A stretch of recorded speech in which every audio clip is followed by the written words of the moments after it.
In this video, we are going to explain all things CDD fees, and we are getting into it right now.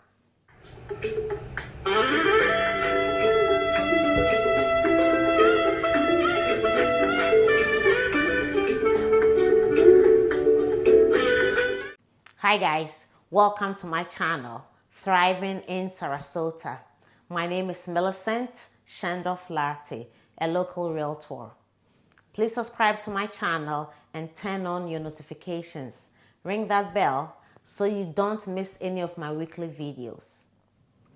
If you've been doing some research on buying a home in Greater Sarasota or in Florida in general, then you may have found out that some communities have CDD fees to be paid in addition to property taxes. And you may be wondering exactly what those CDD fees are. Hopefully, this video will explain all things CDD to you. Keep watching. For starters, what do the initials CDD stand for? What do they mean? The three initials CDD stand for Community Development District. It is sometimes also called a stewardship district. So, a community development district and a stewardship district mean the same thing. What does the CDD do exactly? To answer that, I have to back up a bit. As you can imagine, building new housing communities requires some financial heavy lifting. The land has to be developed, roads, sewer systems, utilities, and all that have to be installed. Ideally, local government should come up with the money for all that initial infrastructure. But most municipalities are financially stretched thin and are simply unable to finance such projects. And in order for that not to become a hindrance to meeting the housing needs of the population, the CDD law was passed as a solution. So back to the question, what does the CDD do exactly? It is a legal entity and a special unit of local government that operates as an independent tax district with the sole purpose of finding the money for the development and maintenance of the infrastructure and amenities for a new community. Roads, sidewalks, sewer systems, utilities, parks, playgrounds, amenity centers, walking trails, street lighting, and all that can be funded and maintained by the CDD. Each community will have their own CDD board. If you are enjoying this video, go ahead and give me a like and subscribe to my channel. So how does the CDD obtain its funding?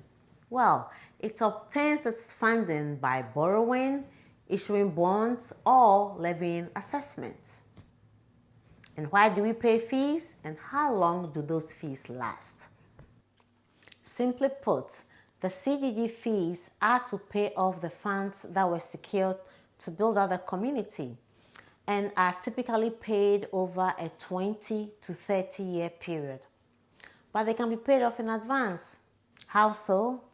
Because each land parcel has a preset amount that it owes over the lifetime of the CDD. So a homeowner could decide to pay it off in a few years rather than spreading it out over its lifetime. Is the CDD the same or different from a homeowners association? Yes, they are different. Most of us know the responsibilities of a homeowners association in a non-CDD community.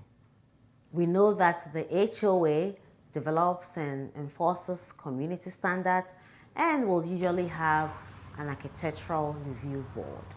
They will also maintain common areas, private roadways, and other community amenities.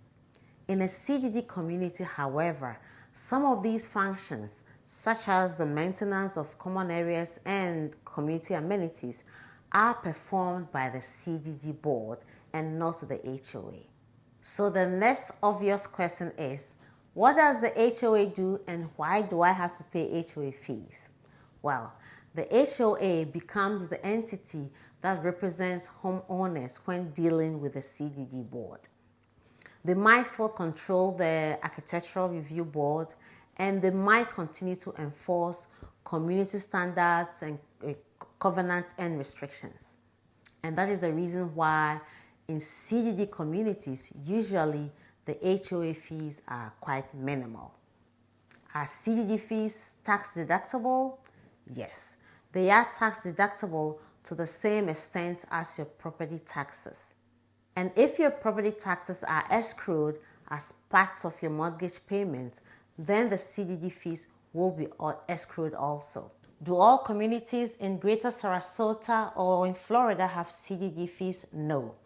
Not all communities in the area have CDD fees, but you have to understand, the more amenities a community has, the more likely it is to be a CDD community. For example, the entire city of Lakewood Ranch is a CDD community. Other popular CDD communities in our area include Welland Park, Sky Ranch, and Grand Palms. Usually, not always, but usually, the more amenities a community has, or dare I say, the fancier amenities a community has, the more likely it is to be a CDD community. In conclusion, CDDs can be a win-win-win for all three parties: homeowners, local government, and builders. Local government, county officials, they like it because they don't have to come up with the money to build out new communities, but they are able to benefit from property taxes. And they also look good by meeting the housing needs of their communities. Builders and developers like it because they also don't have to come up with the initial investments to build out these new communities. And homeowners get the benefits by paying lower initial prices of the homes whilst living in a nice community with nice and lots of amenities. So now that you understand what a CDD is or what a CDD does, you might be wondering, should you choose to live in a CDD community when you move to Florida? Make sure to watch my video on pros and cons of living in a CDD community. Thank you for watching. Please go ahead and subscribe to my channel and turn on your notifications. I don't want you to miss any of the weekly videos that I post. Give me a like or give me a comment in the comment section, and reach out to me. Call, email, or text me if you have any questions. I'll be sure to respond.